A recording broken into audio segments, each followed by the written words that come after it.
On behalf of the Danish Data Center Association and UNEP-DTU partnership, a warm welcome to this year's Data Center Summit, Denmark. We look forward to engaging with you over the next few days, discussing the importance of data center sustainability. Many thanks to all of our partners, our speakers, and of course the attendees for tuning in today. I will now hand over the virtual microphone to Susanna Kass, who is the Energy Fellow at Stanford University and the co-founder at InfoPrime. Susanna will lead the plenary keynote session, which includes a presentation from Microsoft. The floor is yours, Susanna. Hello, everyone. This is Susanna Kass.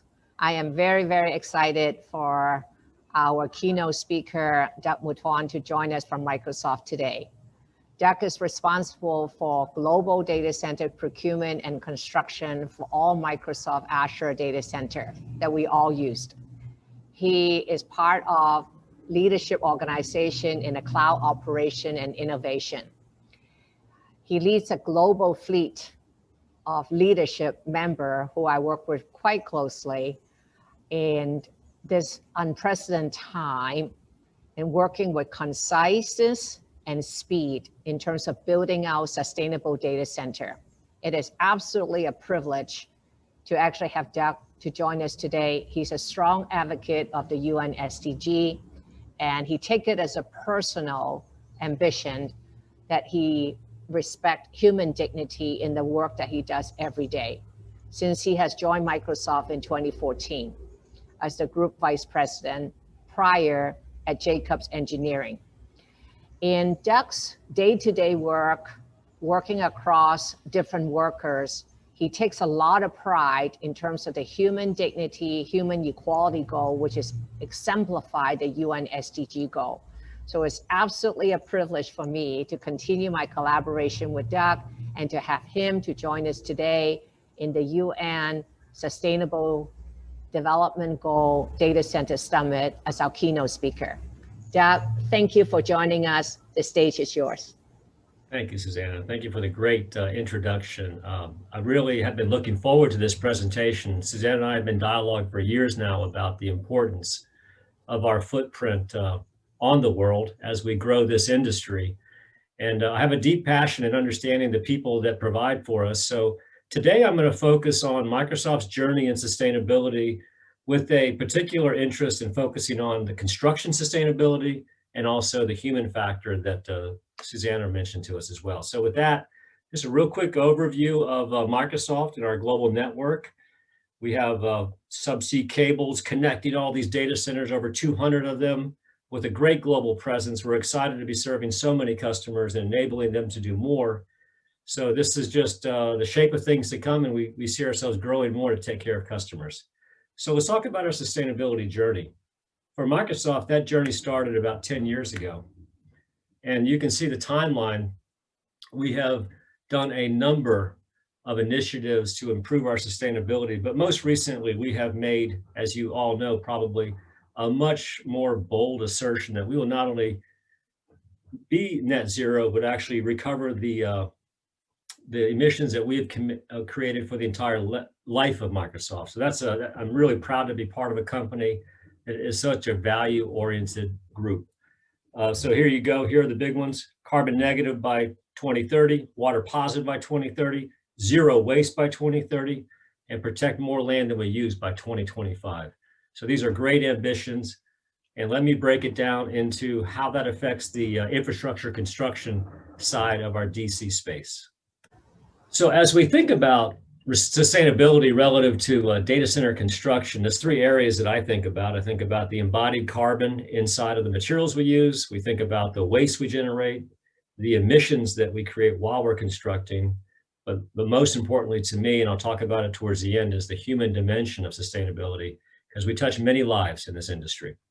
So let's talk about embodied carbon and materials. Embodied carbon is the amount of energy or carbon that has to go into the creation of that material that we use. There's different levels of this carbon in the materials, and understanding that as a key piece of driving towards a reduced footprint. Things that really jump out at us as we've learned about our carbon footprint is things like concrete, steel, and glass require tremendous amounts of energy. Think about melting sand to make glass. Think about melting ore to make steel.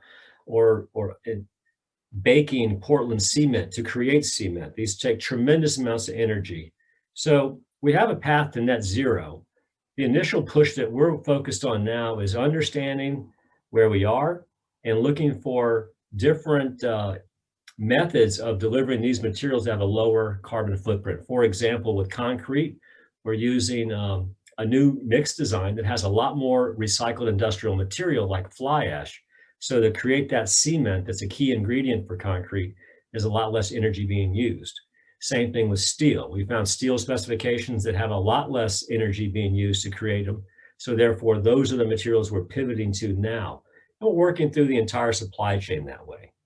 So that's just lowering the carbon that's inside the materials. But along the way, we've discovered some really cool stuff, and probably the rest of you know this.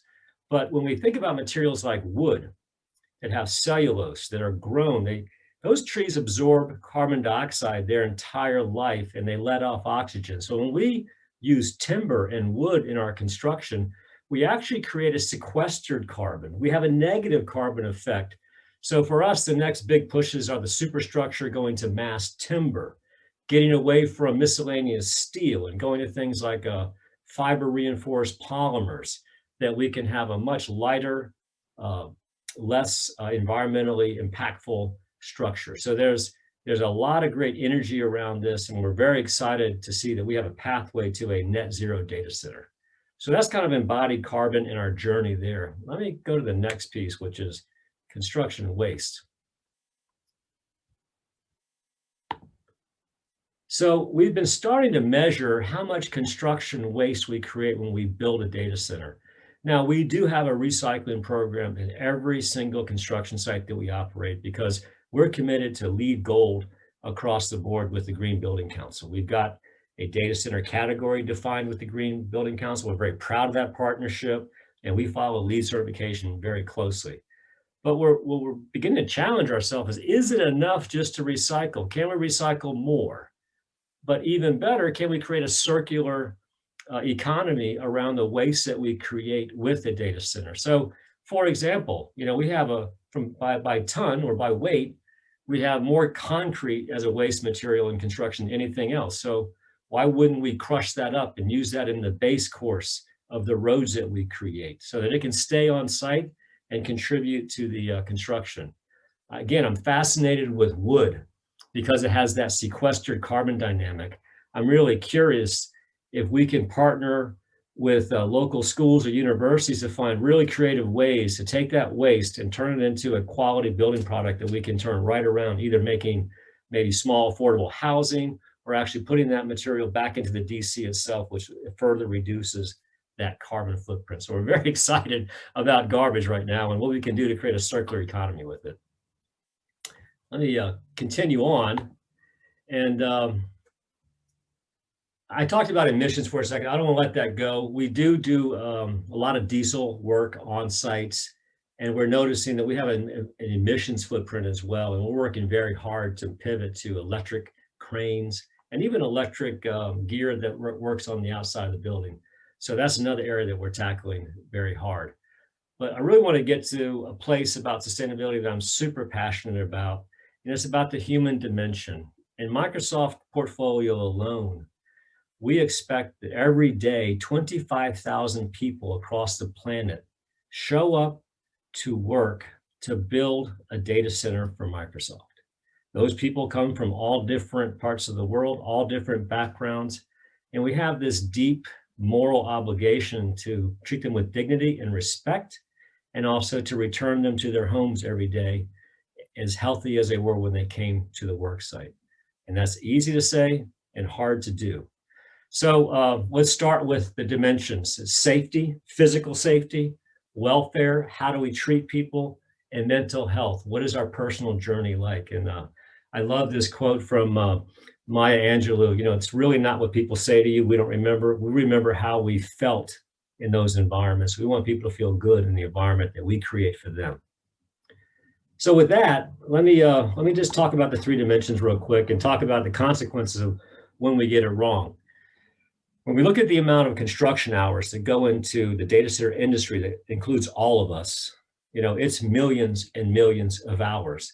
And the statistical probability of something going wrong is just there because of the volume of hours and the kinetic risk that exists in a construction environment. This is a very tragic event, a data center in Tokyo that was under construction. It caught fire, and sadly, 5 people died in the basement of asphyxiation because they couldn't get through a blocked exit that they needed to use to get out of that site in the event of a fire. So that's what's on our shoulders, is the human life that we are responsible for protecting on these construction sites.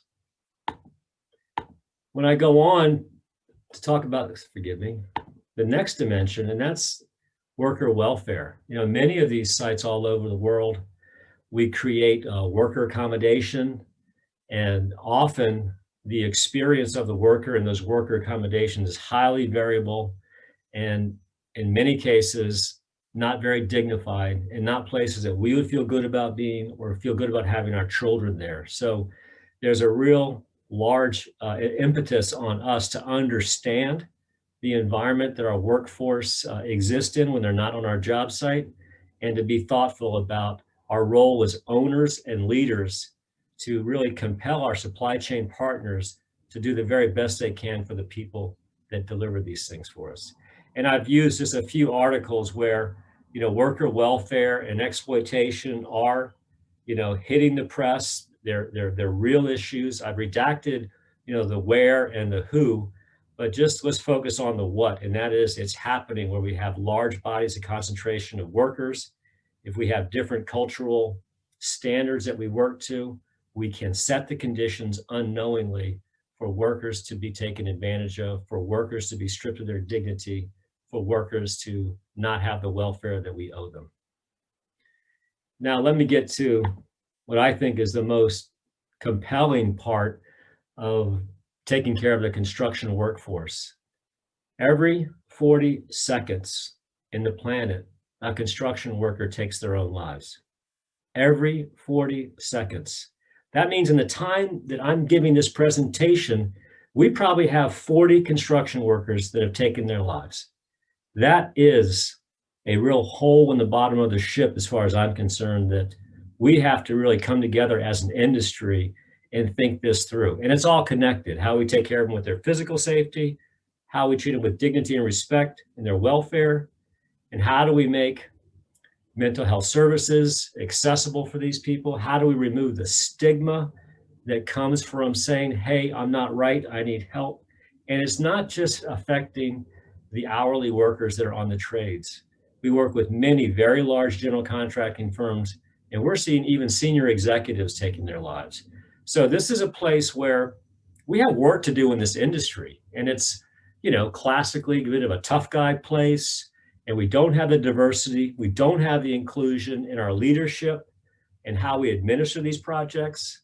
And I think that's the big opportunity for us. The opportunity is diversity and inclusion, and driving a diverse team into our construction leadership that has that empathy, that can really be thoughtful about how do we make sure that all of these folks that show up have access to mental health services, that we make the environment okay to ask for help, just like we do in our offices, just like we do with the people that we work with every day.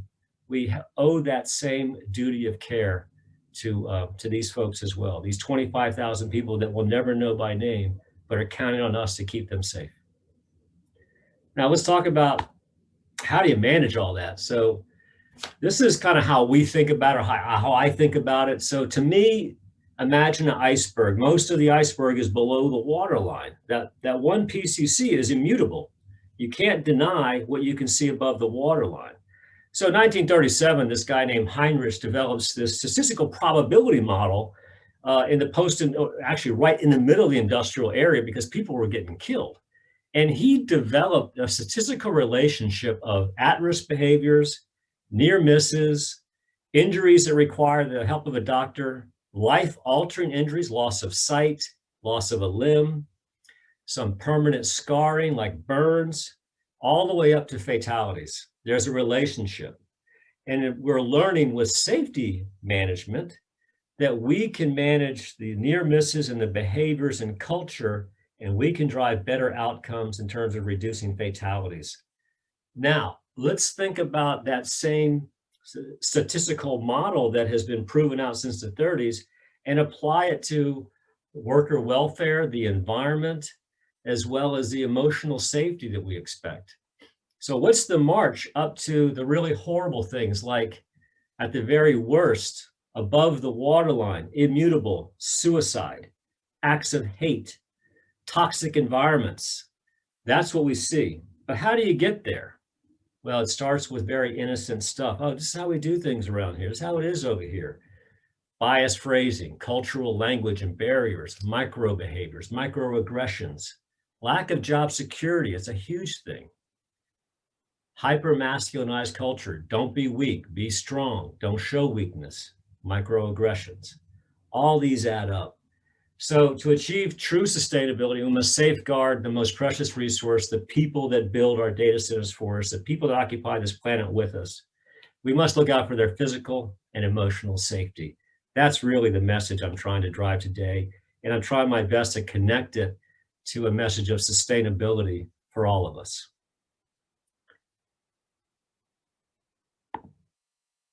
So this is my last slide. So I'm gonna wrap up with this, that we believe safe, ethical projects are a moral obligation. And we want everyone in the industry to share that same obligation and that same vision. But we also know that when we get it right, they're proven to deliver better quality, better schedule, better cost, and better availability for our customers. It's a win-win, but it takes an investment. So we focus on the shared values and ethical business practice, safety, worker welfare. We will empower all people and all organizations on this planet to do more. So here's my ask, my call to action for all of us is we are industry leaders. We should embrace our obligation to drive sustainability and recognize it's more than just emissions and waste. It's the people and how they get treated. We need to partner with the market, the supply chains, to make the value proposition to them. If they create safe, ethical, respectful environments for their workers, they'll be more productive and they'll make more profits. It will happen. We want to share best practices. Sustainability of our planet and people is not proprietary.